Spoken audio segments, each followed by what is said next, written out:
দাঁড়িয়ে তাদের জীবনের স্বপ্ন বাস্তবায়নে কাজ করে যাচ্ছে।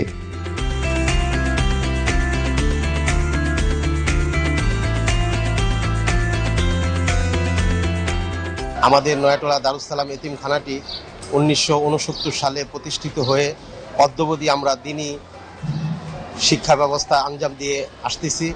আলহামদুলিল্লাহ, আমাদের এখানে নয়াটোলা দারুস সালাম এতিমখানায় প্রায় 5টি বিভাগ আছে। আমরা সমাজসেবা অধিদপ্তরের ইউজিসিসি 2 থেকে আমরা 72 জন নিবাসীর ক্যাপিটেশন গ্রান্ট প্রাপ্ত হয়ে থাকি। আমরা সরকার বাহাদুরকে ধন্যবাদ জানাই যে আমাদের ক্যাপিটেশন গ্রান্ট প্রাপ্ত হয়ে আমরা এতিম লালন পালনে আমাদের যথেষ্ট উপকার আসতেছে। আমাদের এই ক্যাপিটেশন গ্রান্ট যদি আরও বৃদ্ধি করা হয়, আমাদের দিনী কার্যক্রম পরিচালনা করতে আরও সহজ হবে। এই জন্য আমরা সমাজ কল্যাণ মন্ত্রণালয়ের মাধ্যমে আমরা মাননীয় সরকার থেকেও এটা দাবি জানাচ্ছি।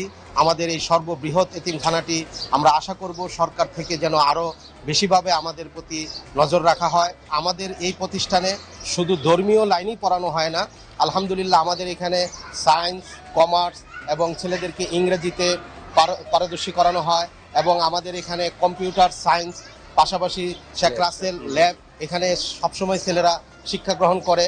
আমরা টেকনিক্যাল বিভিন্ন শিক্ষা ছেলেদেরকে হাতে কলমেও শিক্ষা দিয়ে থাকি। আমাদের এখানে যেই বাচ্চাটা এতিম নিবাসী আসে, সে ক্লাস 1 থেকে ইচ্ছা করলে একেবারে মাস্টার্স পর্যন্ত লেখাপড়া করার সুযোগ আছে, করে থাকে। এভাবেই মাননীয় প্রধানমন্ত্রীর কাঙ্ক্ষিত বাংলাদেশ গড়ার লক্ষ্যে নিরলস কাজ করে যাচ্ছে সমাজ সেবা অধিদপ্তর।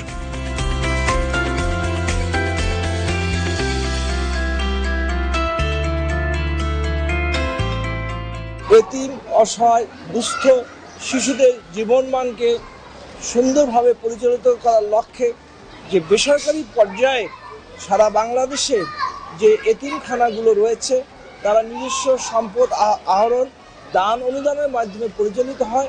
তারই ধারাবাহিকতায় সরকার অনুধাবন করে যে এই এতিমখানাগুলোকে আরও সরকার যদি সহযোগিতা করে তাহলে এই শিশুদের জীবনমানটা সুন্দরভাবে নিশ্চিত রূপে বাংলাদেশে তারা গড়ে উঠতে পারবে।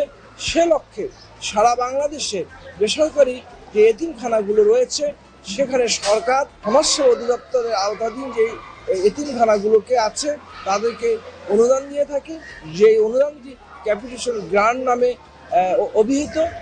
এই নয়াটোলা দারুস সালাম এতিমখানা ঢাকা শহরের একটি অন্যতম শীর্ষস্থানীয় এতিমখানা। এখানে প্রায় 72 জন এতিমকে আমরা ক্যাপিটেশন গ্রান্ট দিয়ে থাকি, মাসিক 2000 টাকা করে।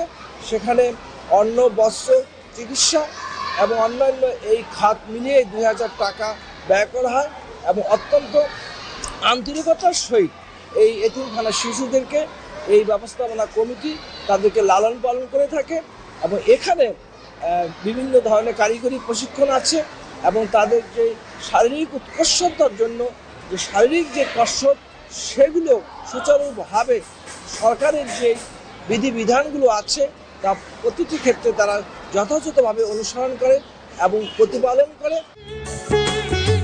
তারা পড়ছে, খেলছে, এগিয়ে যাচ্ছে স্বনির্ভর ও সুন্দর আগামী গড়তে। সুন্দর ও সাবলীল বাংলাদেশ গড়তে এভাবেই অবদান রেখে যাচ্ছে সমাজ সেবা অধিদপ্তর। সামাজিক নিরাপত্তায় সকলের আসুক